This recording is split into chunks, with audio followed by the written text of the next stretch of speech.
அஸ்ஸலாமு அலைக்கும். நான் சஃபீர் ரஹ்மான். நான் ஒரு வியாபாரி. தெய்வலையில் வசித்து வருகிறேன்.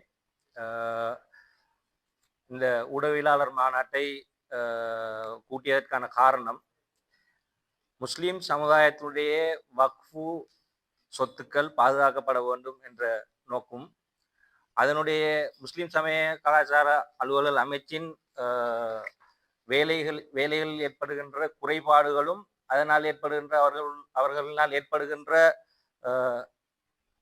மோசடியான சில உள்ளாட்டங்களும், ஊழல் ஊழல் நிறைந்த செயற்பாடுகளும்.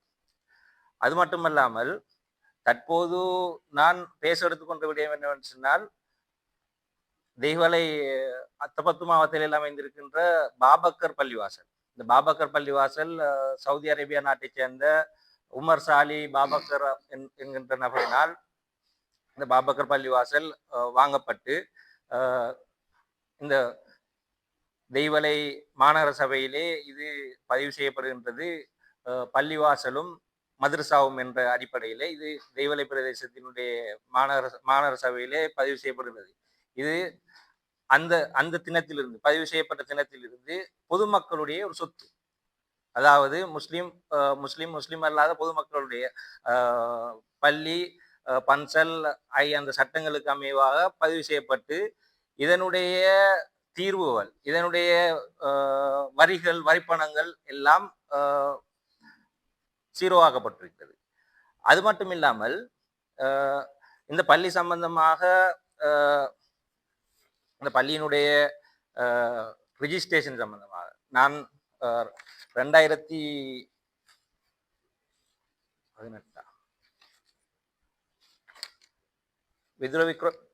விக்ரம அந்த காலத்து 2023ஆம் ஆண்டு 9ஆம் மாதம் 16ஆம் தேதி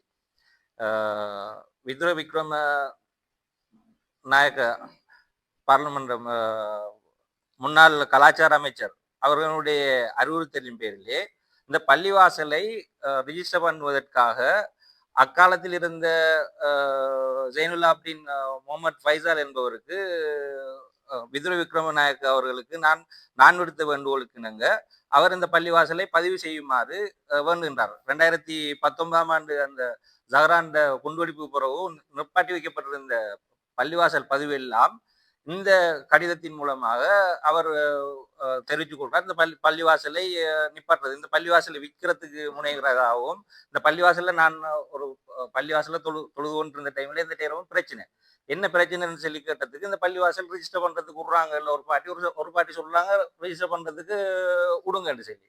இப்ப அங்கனைக்கு ஒரு பாட்டி சொல்லி இது பள்ளி இல்லைன்னு ஒரு பாட்டி. அப்ப இப்படி ஒரு பிரச்சனை ஒன்று போய் கொண்டிருக்க போல நான் இதுக்கு முன்னின்று அக்காலத்து அமைச்சரிடம் ஒரு வேண்டுகோள் விடுத்து, இந்த பள்ளிவாசல் சம்பந்தமாக நாங்கள் இதில் 5 வக்தும் தொழுகிறோம், இது பள்ளியாக நாங்கள் ஜும்மா தொழுகிறோம், அப்போ இந்த பள்ளிவாசல் சம்பந்தமாக இந்த பள்ளிவாசலை ரிஜிஸ்டர் பண்ணுறதுக்கு எங்களுக்கு ஆவணம் செய்யுங்கன்னு சொல்லி.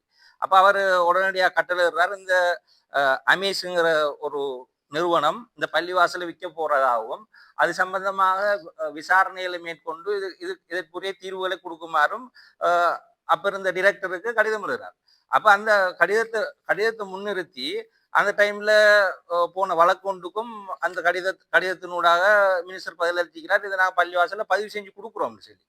அந்த டைம்ல இந்த பாபக்கர் பள்ளிவாசல பதிவு செய்யறதுக்கு 2 தரம் பதிவு செய்யறதுக்கு வக்ஃபு போர்ட் டிரெக்டர் இருந்த ஃபைசல் அவர் கொடுக்குறாரு 2 கடிதம். இந்த ஒரு கடிதம், முதலாவது கடிதம், இது 2 தரம் இதை ரிஜிஸ்டர் பண்றதுக்கு கடிதம் அனுப்பிக்கிறார் வக்ஃபு போர்ட்ல. அது மட்டும் இல்லாமலுக்கு இவங்க என்ன செய்யறாங்க, ஒரு இது ட்ரஸ்ட்னு சொல்லிச்சுன்னா இதை சொல்ற இதை பரிபாலனத்துக்கான ஒரு கடிதம். இது பாபக்கர் இந்த பள்ளியை வக்ஃபு பண்ணிட்டு போயிட்டார். அவருக்கு ஸ்ரீலங்காவில் இருக்கிற வக்ஃபு போர்ட்டை பத்தியோ ஏதோ இவங்க யாரும் கைட் பண்ணாதாலதான் இது போய் ரிஜிஸ்டர் பண்றாங்க முனிசிபல். இது பதியப்படணும்னு சொல்லி இவங்க என்ன செய்யறாங்கன்னு சொல்லிச்சுன்னா, இப்ப இதை ரிஜிஸ்டர் பண்றதுக்கு ஐநைக்கு இருக்கிற முஸ்லீம் மக்களுக்கு தான், இலங்கையில் இருக்கிற முஸ்லீம் மக்களுக்கு தான் பாபக்கர் இது வாங்கி கொடுத்துருக்கிறாரு ஒழிய இந்த ஷபாபுக்கு இல்லை. இந்த ஷபாபுக்கிட்ட இருந்து தான் அதை வாங்குறாரு. இந்த ஷபாப் அமீஸு கிட்ட இருந்து அந்த இடத்தையும் வாங்கியிருக்கிறார். அமீஸ் ஏற்கனவே சல்லியை கொடுத்து வாங்கிட்டு திரும்ப அமீஸு கிட்ட இருந்தால் அவர பேருக்கு மாத்தி கொள்றாரு. மாத்தி கொண்டுதான் முனிசிபல்ல பதிகிறார். இப்ப முனிசிபல்ல பதியப்பட்ட ஒரு பள்ளிவாசல், முனிசிபல்ல பதியப்பட்ட பள்ளிவாசல் அது பொதுமக்களுக்குரிய சொத்து. இது இலங்கையில் உள்ள பொதுமக்களுக்குரிய சொத்து. பொதுமக்களோட வரி தீர்வு இல்லாம ஆகுதுன்னு சொல்லிச்சுன்னா இது பொதுமக்களுக்குரிய சொத்து. யாருக்கும் தன்னகத்தை கையகப்படுத்திக் கொள்ள முடியாது. இதுக்கு இவங்க ஒரு ட்ரஸ்ட் ஒன்று எழுதுறாங்க. இந்த ட்ரஸ்ட் வந்து எழுதிக்கிறாங்க வந்து சவுதி அரேபியாவில் போயிட்டு ஒரு என்ன பவர் ஆஃப் அட்டர்னி மாதிரி எடுத்துட்டு வந்திருக்கிறாங்க. அந்த பவர் ஆஃப் அட்டர்னி வந்து அந்த சவுதி நாட்டில் இருக்கிற ஒரு எம்பசிலேயோ ஒரு ஒரு விஷயம் ஒரு இடத்துலையும் இதை செட்டில் பண்ணாமலுக்கு ஸ்ரீலங்காவில் இருக்கிற ரெஜிஸ்ட்ரார் ஆஃபீஸில் போயிட்டு இதை பதிவு செஞ்சுக்கிறாங்க. இதை பதிவு செஞ்ச ஒரு டாக்குமெண்ட் வச்சுதான் இதில் இந்த பதிவு செஞ்ச டாக்குமெண்ட்ல வந்து அவங்க இந்த வளவை விற்கலும் இந்த வளவை அடமானம் வைக்கலும்ங்கிற ஒரு டாக்குமெண்ட்டும் அதில் போட்டிருந்தாங்க. இப்போ இதைத்தான் நாங்கள் கொஸ்டின் பண்ணியிருந்தோம். இப்போ இதை கொஸ்டின் பண்ணினதுக்கு பிறகு இவங்க என்ன செய்யறாங்கன்னு சொல்லிச்சுன்னா திரும்ப இன்னொரு பவர் ஆஃப் அட்டர்னி ஒன்று அங்கிருந்து கொண்டு வராங்க. கொண்டு வந்து அதை டிக்ளேஷன் ஒரு ஆட்சி உறுதி மாதிரி ஒன்று எழுதி அதை கொண்டு போய் திரும்ப பதிகிறாங்க. அதை பதிஞ்சு ஒரே நாள்லயே அந்த ஆட்சி உறுதியை பதிஞ்சு அதை எடுத்துட்டு போயிட்டு திரும்ப முஸ்லீம் சமய கலாச்சார அமைச்சில் இருக்கிற இதுல வக்கு போர்ட்லயே இவங்க என்ன செய்யறாங்கன்னு சொல்லிச்சுன்னா அதை திரும்ப பதிகிறாங்க. அதே டேட்ல ஒரே டேட்ல ரிஜிஸ்டர் ஆஃபீஸ்லயும் பதிகிறாங்க. ஒரே டேட்ல இதுல முஸ்லீம் சமய அமைச்சிலையும் இது பண்றாங்க. பாப்போம் அவ்வளவு ஒன் டேல ஒரு விஷயத்த செய்யறதுக்கூடிய இலங்கையில எல்லாம் ஆவிரிக்குங்கிறது அந்த டைம்ல இருந்திருக்குது. இப்ப எப்படின்னு சொல்லிச்சுன்னா இவங்களோட முஸ்லீம் சமய விவகார அமைச்சில் இருக்கிற ஊழியர்கள் இவர்கள் செய்கின்ற அட்டகாசங்கள் இந்த சமுதாயத்துக்கு பேர் தலையிடியாக இருந்து கொண்டிருக்கிறது. இதை நிப்பாட்ட வேண்டும். இதை நிப்பாட்டுறதுக்கு நாங்க ஜனவரி 20 நாங்க எங்களோட மினிஸ்டருக்கு நாங்க கடிதத்தை கொடுத்தோம். இதை பத்தி சம்பந்தமா நீங்க பாருங்க, இதை கேளுங்கன்னு சொல்லி. ஆனா இதுவரைக்கும் எந்த விதமான நடவடிக்கையும் இல்லை. ஜனாதிபதி சொல்ற மாதிரி என்ன கழு அரசாங்கமும் சுது அரசாங்கமும் இருக்கு. என்ற வெள்ளை அரசாங்கமும் கருப்பு அரசாங்கமும் இருக்குது. ஏன்னு சொல்லிச்சுன்னா மேல ஜனாதிபதி சொல்றாரு கிளீனா இருக்கணும்னு சொல்லி, இங்க கீழே இருக்கிற ஊழல் அரச ஊழியர்களால இந்த வேலைகள் இந்த முஸ்லீம் சமுதாயத்துக்காக உருவாக்கப்பட்டிருக்கின்ற இந்த வக்குஃப் சபையும் முஸ்லீம் சமய பண்பாட்டல் அமைச்சும் இதுல இருக்கின்ற ஊழியர்களும் செய்கின்ற மோசடியான வேலைகளை இதை கொஸ்டின் பண்றதுக்கு ஒரு இடம் ஒன்று இல்லை. இதை பேசுறதுக்கு ஒரு இடம் ஒன்று இல்லை. இது முஸ்லீம் சமுதாயத்துக்காக உருவாக்கப்பட்டு கொடுக்கப்பட்டிருக்கின்ற இந்த நிறுவனங்களை இவர்கள் இவ்வாறு மோசமான நிலையிலே கொண்டு செல்வதனால் எங்கு சென்று முடியும் இந்த முஸ்லிம்களுடைய வக்கு சொத்துக்களுடைய நிலவரங்கள்? இதனை நாங்கள் எவ்வாறு கேள்விக்குட்படுத்துவது? இதற்குரிய விஷயங்களை இப்போது முனீர் முலஃபர் அவர்களாக பிரதி அமைச்சர் அவர்களை அங்கு நியமித்திருக்கின்றார்கள். நியமித்திருந்து இதுவரை காலமும் எந்த விதமான நடவடிக்கையும் எடுக்கப்படவில்லை.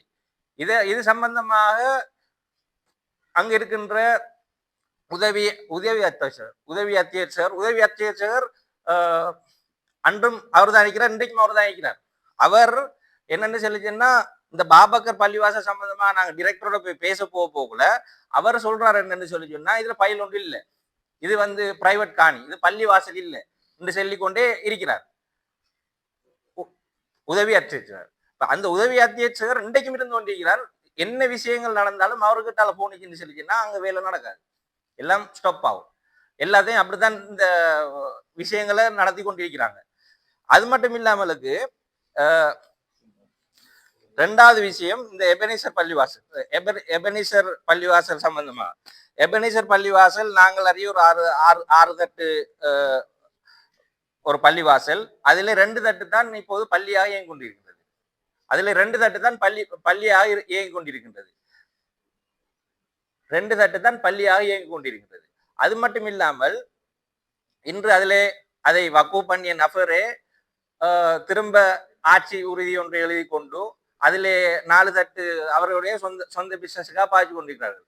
இன்று தெய்வலையிலே உள்ள மீலாத் ஸ்கூல் ஒன்று இருக்கிறது. அந்த ஸ்கூலுக்கு எந்த விதமான இடமும் இல்லை. இப்ப இந்த தெய்வலை பிரதேசத்தில் இருக்கின்ற முஸ்லிம் மாணவர்களுடைய கல்வி நிலையில எடுத்து பார்க்கும்போது இன்று தெய்வலை மீலாத் ஸ்கூலுக்கு ஒரு இடம் தேவைப்படுகின்றது. அந்த இடத்தை கொடுப்பதற்கு பாபக்கரில் இடம் இருக்கிறது. அதே மாதிரி எபனேசர் பள்ளிவாசலில் இடம் இருக்கின்றது. இது சம்பந்தமா யாரும் முன் வருகிறார்கள் இல்லை. இந்த முஸ்லிம் பாடசாலைக்குரிய ஒரு இடத்தை கொடுத்து கொள்றதுக்கு. இந்த முஸ்லிம் பாடசாலை ஒன்றை நடத்தி செல்வதற்கு பாபக்கர்ல இடம் இருக்குது. பாபக்கர்ல ஒரு பின்னுக்கு ஒரு துண்டடம் இருக்குது. அந்த துண்டடத்துல ஒரு பில்டிங்கை கட்டி சரி அங்கனைக்கு ஒரு விஷயங்களை கொண்டு செல்லும். இது முஸ்லிம்களுடைய கல்வி நிலையை எடுத்து பார்க்க போகக்கூடாது. இங்க இருக்கிற இடத்துல எங்க அரசாங்கம் எங்களுக்கு இடம் தரல என்று சொல்லி சொன்னாலும் இது பொதுவாக பள்ளிவாசலும் பள்ளியும் என்ற அடிப்படையிலே அந்த தனவந்தர் அதை கொடுத்துக்கிறார். அப்ப அதிலே சரி அந்த பள்ளிவாசல் அந்த ஸ்கூல்ல சரி நிறுவுறதுக்கு நாங்க ஆலோசனை சொல்றோம். பட் இதுல இது எல்லாத்தையும் செஞ்சு கொள்றதுக்கு இந்த முஸ்லீம் சமய விவகார அமைச்சில் இருக்கிறவங்க இந்த இந்த கூட்டலேகன இந்த இது என்ன மோசடியான முறையிலே இந்த நிர்வாகத்தை கைப்பற்றி கொண்டிருக்கின்றவர்கள் இவர்கள் இதை பற்றி சிந்திக்க வேண்டும். இவர்கள் இதை விற்றுக்கொள்வதற்காகவும் அவர் தன்னகத்தை கையகப்படுத்திக் கொள்வதற்காகவுமே ஒளியே அவர்கள் முயற்சிக்கிறார்கள் ஒளியே இவர்கள் இந்த முஸ்லிம் தெய்வலை முஸ்லிம் பிரதேசத்தில் உள்ள முஸ்லிம் மாணவர்களுடைய குறைகளை நிவர்த்தி செய்வதற்கு எந்த நடவடிக்கையும் இவர்கள் எடுக்கிறார்கள் இல்லை. இது சம்பந்தமாக நாங்கள் இந்த பள்ளிவாசலுடைய ரெஜிஸ்ட்ரேஷன் இந்த பாபக்கர் பள்ளிவாசலுடைய நிர்வாகம் இந்த விஷயங்களுக்கெல்லாம் நாங்கள் போராடுறோம் என்னதுன்னு சொல்லி சொன்னா இங்க உள்ள எங்க எதிர்கால சந்தையினருக்கு ஒரு இடம் தேவை. இந்த எதிர்கால சந்தையினர்களுடைய இப்ப பாபக்கர் பள்ளியை சுத்தி ஒரு 300-350 குடும்பம் இருக்கிறாங்க. முஸ்லிம் குடும்பங்கள் இருக்கிறாங்க. 300-350 குடும்பம் இருக்கிறாங்க. இந்த 300-350 குடும்பங்கள்ற மாணவர்கள் பிள்ளைகள் இவங்க தொழுறதுக்கு இடம் வேணும். அந்த பாபக்கர் பள்ளிவாசலை சுத்தியே நிறைய இடங்கள் வாங்கியிருக்கிறாங்க பள்ளிவாசல் ஒன்று இருக்கின்றதுக்காக. அப்ப அந்த அந்த அந்த கிரவுண்டுக்கும் இந்த பள்ளிவாசல் இப்ப இந்த பள்ளிவாசலை கையப்படுத்தி வச்சுக்கிறார்கள். அப்பார்ட்மெண்ட் ஒன்று அடிச்சுட்டு 2 தட்டம் மட்டும் கொடுத்தாங்கன்னு சொல்லிச்சுன்னா அதுலயும் அவங்க சொல்றாங்க நாங்க அப்பார்ட்மெண்ட் அடிச்சு முஸ்லிம்களுக்கு மட்டும் விற்போம். இப்படி ஒரு சட்டம் எங்கேயும் இருக்கா? இப்படி ஒரு சட்டம் ஒன்று இல்லை. இப்போ இவங்க அப்படி அதையும் பேசினாங்க. ரெஜிஸ்டர் பண்ணிட்டு வந்து ஏதோ வெற்றி பெற்ற மாதிரிக்கு பேசினாங்க. இப்போ நாங்கள் அது சம்பந்தமா வழக்குகள் போய் கொண்டிருக்குது. இவங்களுக்கு நாங்கள் போராடி கொண்டிருக்கிறோம். நாங்கள் மென்மேலும் நாங்கள் என்ன வேண்டுகோள் விடுக்கிறேன் சொல்லிச்சுன்னா இப்ப முனீர் முனஃபரையும் ஜனாதிபதி அவர்கள் பிரதி அமைச்சர் ஆக்கி வச்சுக்கிறாரு. இங்க இருக்கிற முதலாவது கிளீன் ஸ்ரீலங்கா அடிப்படையில இங்க முதலாவது இந்த முஸ்லீம் சமய அமைச்சர் கிளீன் பண்ணுங்க.